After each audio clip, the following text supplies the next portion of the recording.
Hello friends, welcome to my YouTube channel. So today in this video I am going to show you how to fix the Samsung screen freezing issue. So if you're facing any freezing issue on your device, simply press and hold the power plus volume down button.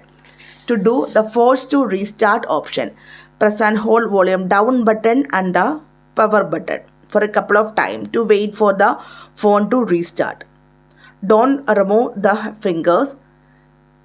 Yeah, now the device will restart. Okay, and after this one, please check if the issue is resolved. A frozen screen is usually caused by temporary software glitches.